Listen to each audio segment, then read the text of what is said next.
That's a great segue to another question I had is Yeah. that you talk a lot about creating an awareness of a threshold, Mm. moment of choice, where it becomes clear that the past story, is limited and it's a moment for maybe choosing and crafting a Hmm. new story. Talk a little bit more about this concept of thresholds, which are sort of like turning points or pivot points for Yeah. people.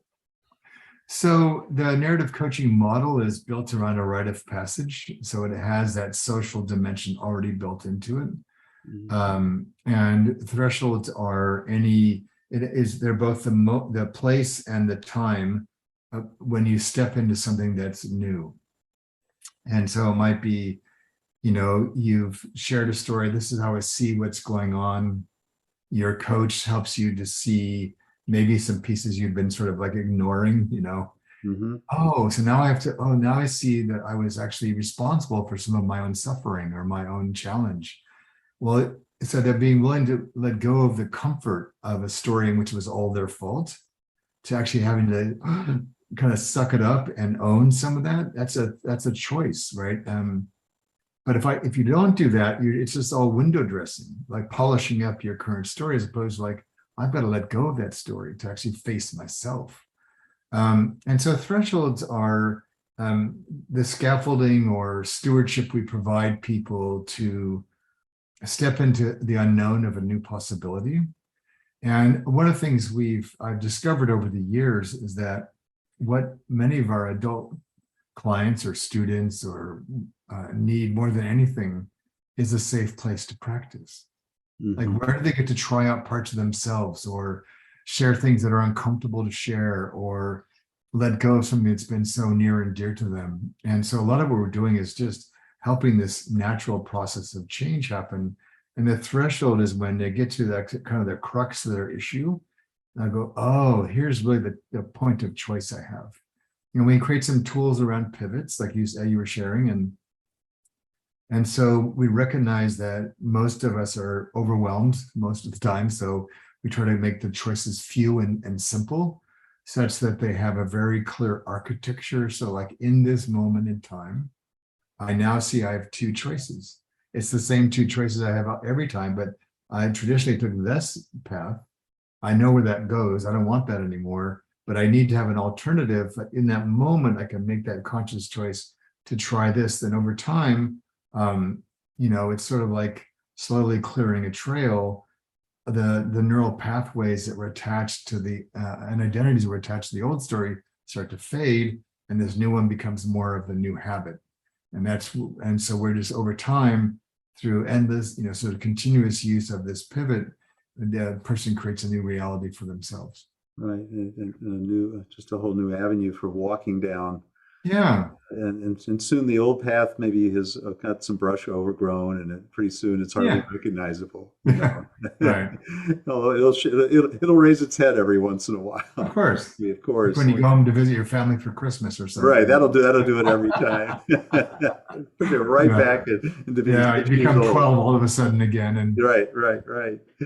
The other side of this, which you talk about in the development of the coach's capacity, you talk a lot about radical presence mm, is a quality that one must embody to really enable the person on the other side of the desk or the mm, screen or whatever to make that leap and to make the leap to the new story. Talk a little bit mm. about radical presence and how is it that we can develop that for ourselves and how crucial that is for not only the coach's growth but also the client's growth. Yeah. So one of the foundations of our work is that a belief that everything we need is right in front of us, and which includes the resolution to whatever the client is seeking. We're not hunting for it. We're not it's looking for it somewhere else. We're not trying to make something happen. And it's like the change is already present. We just can't see that yet. And the cliche in coaching is the client has all the answers. I don't believe that, otherwise they wouldn't be talking to us. Hmm. But in this field that we've created together, in this relationship of working together, what we need is already right here.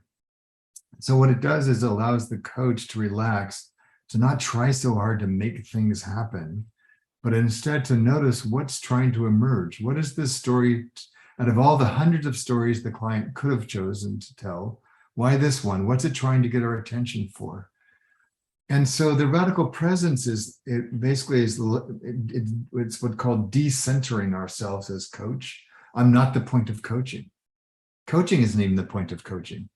It's what it can make possible for the other person, which means that my job is to be radically fully present to everything that's unfolding, to welcome it into the conversation, to astutely become aware of my own internal experience, what I'm observing in the client, what's unfolding in the field, and to work with all of that in real time to help the client discover what are we doing here? What is this story about? And so I found what it does for me is it gets me out of the driver's seat, out of this illusion that I'm in charge of the conversation, away from having to ask so many questions. And we're using the silence and the space to see, almost like with really subtle ears, what's trying to happen here. And then that's where we put our energy. And I find it's just, I used to do a lot of demonstrations for graduate coaching programs. It was very baffling for the students because they would have worked together, say, for a year, and I would do a demo, and they would say, we've been in groups with this person all year long, and you got more out of them in 10 minutes than we got in an entire year, and you didn't even say anything. How Yeah. did it happen? How's that possible? Because unfortunately, so many of them are taught what I consider very pedestrian or beginner level approaches to coaching, which is all about you and your method and your questions. And I've always from the very beginning taken a completely opposite approach. My job is to be a shepherd or a steward for what's trying to happen here. And so I don't need to ask a lot of questions. I just need to pay attention. And so what we can spend our time on what's the essential element of the issue for the person.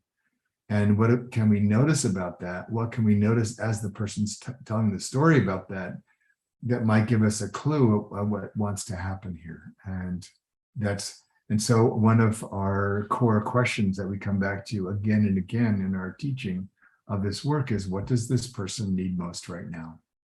That's all I'm interested in. Yeah. Yeah. And for that, I need to be radically present. And you have to be right here in the moment with them. You do. Yeah, that's powerful. It strikes me that your background in theology somehow has found its way very, very profoundly into your work. I wasn't particularly religious even then, Yeah. frankly. But at least at a spiritual level, there's a sense of meeting the other. I don't know if you're familiar with Martin Buber's work, I and Thou. Very much so. Yeah, and he's perhaps my most favorite 20th century philosopher, but the notion of just being present with the other, something profound happens. Yeah. It opens up a possibility for something profound to happen. And because I think, sometimes in coaching, I observe, having taught tens of thousands of coaches, is that we try to over-engineer coaching. We make it too complicated. And the needs of our clients are actually far simpler than we often appreciate. Not that change is easy, but what they need is simpler in the sense of, one of the most common things I hear from people is, I feel seen and heard in a way I never have before. And so again, it's not about fancy coaching techniques I was always a big fan of Buber's work, and this whole I and thou meet each other, right? And they create a we. And so for me, the theology degree was a really important part of my life, but even then it was more accurately speaking to a love of ritual, ceremony, sacred activity, spiritual development. So I've drawn from a number of traditions over the years, particularly Taoism and Buddhism, to begin to look at how do I mature myself So I have this, if you will, spiritual discipline to be in that space with my clients. How do I bring out that part of them so they can do this for themselves? And it just really taught me a lot about the value of these sort of eternal questions that we're all after as humans, Mm. which are underneath a lot of what drives our clients' behavior. Mm.